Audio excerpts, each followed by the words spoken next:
আর মুখ্যমন্ত্রী শুভেন্দু অধিকারী ৯ দফা নির্দেশিকা, তার মধ্যে স্বাস্থ্য এবং পরিবহন রয়েছে। আর কি নির্দেশিকায় কি বলা হলো জানবো। সরাসরি চলে যাব প্রতিনিধি সোমরাজের কাছে। সোমরাজ, দেখো, মুখ্যমন্ত্রী শুভেন্দু অধিকারীর নজরে স্বাস্থ্য, শিক্ষা এবং পরিবহন, আর তার সঙ্গে অবশ্যই রয়েছে তথ্য সংস্কৃতি বিভাগ। আজ সচিবদের নিয়ে যে বৈঠকটি করেন মুখ্যমন্ত্রী শুভেন্দু অধিকারী, সেখানে ৯ দফার নির্দেশ দেন মুখ্যমন্ত্রী শুভেন্দু অধিকারী। সেখানে তিনি বলেছেন প্রথমত যে 7 দিনের মধ্যে কেন্দ্রীয় প্রকল্পগুলির কাজ শুরু করে দিতেই হবে। পাশাপাশি তিনি এটাও নির্দেশ দিয়েছেন স্বাস্থ্য সচিবকে কলকাতার সব সরকারি হাসপাতালগুলিতে নজরদারি করতে হবে, সারপ্রাইজ ভিজিট শুরু করতে হবে। বিধায়করাও যাবেন সারপ্রাইজ ভিজিটে, তিনি নিজেও যাবেন সারপ্রাইজ ভিজিটে, এমনটাও আজকে বৈঠকে বলেছেন বলে সূত্র মারফত খবর। তৃতীয়ত বলা হয়েছে টলিপাড়ার সব সমস্যা মেটাতে হবে, আলোচনার ভিত্তিতে মেটাতে হবে। এর জন্য তিনি নির্দিষ্ট কয়েকজন বিধায়ককে দায়িত্ব দিয়েছেন। তথ্য সংস্কৃতি দপ্তরের সচিবকেও এই দিনে প্রয়োজনীয় নির্দেশ দেওয়া হয়েছে।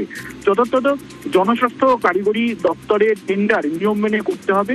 তিনি আজকে বৈঠকে বলেন যে অতীতে এই দপ্তরে টেন্ডার নিয়ে অভিযোগ উঠেছে, কিন্তু আগে কি হয়েছে তা দেখে প্রয়োজন নেই। পরবর্তীতে যাতে টেন্ডার প্রক্রিয়া নিয়ম মেনে হয় তার জন্য প্রয়োজনীয় পদক্ষেপ করতে হবে। যেটা সব থেকে গুরুত্বপূর্ণ, পরিবহন দপ্তরের সচিব সুরেন্দ্র গুপ্তকে তিনি বলেছেন যে আরো বেশি সংখ্যক বিদ্যুৎ চালিত বাস, অর্থাৎ ইলেকট্রিক বাস নামাতে হবে। কেন এর আগে ইলেকট্রিক বাস নামানো হয়নি এবং পর্যাপ্ত বিদ্যুৎ চালিত বাস নামাতে হবে। পাশাপাশি শিল্পে বিনিয়োগে উৎসাহ বাড়ানোর জন্য নতুন করে ইনসেন্টিভ স্কিম চালু করা যায় নাকি তা নিয়ে শিল্প সচিবকে প্রয়োজনীয় পরিকল্পনা করতে বলা হয়েছে। যেটা গুরুত্বপূর্ণ, তুমি দেখেছো ইতিমধ্যেই বিভিন্ন বোর্ডের ফলাফল প্রকাশ হচ্ছে।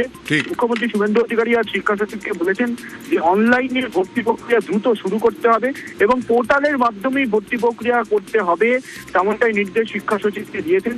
পাশাপাশি আজকে বৈঠকে কয়েকজন বিধায়ককে দায়িত্ব দেওয়া হয়েছে যে যারা অধ্যাপক, যারা বিধায়ক হয়েছেন বিজেপির, তাদের জন্য কয়েকজনকে দায়িত্ব দেওয়া হয়েছে যাতে তারা শিক্ষা দপ্তরে গিয়ে তাদের যে পরিকল্পনা রয়েছে সেই পরিকল্পনা নিয়ে শিক্ষা দপ্তরের আধিকারিকদের সঙ্গে বৈঠকে বসেন।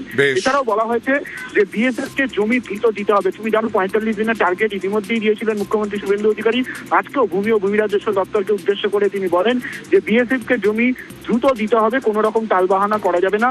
অবশ্যই আজকে বৈঠক চলাকালীন গরমের ছুটি বাড়ানোর সিদ্ধান্তের কথাও শিক্ষা সচিবকে জানানো হয়। ফলত মোট 9 দফা। ধন্যবাদ সোমরাজ।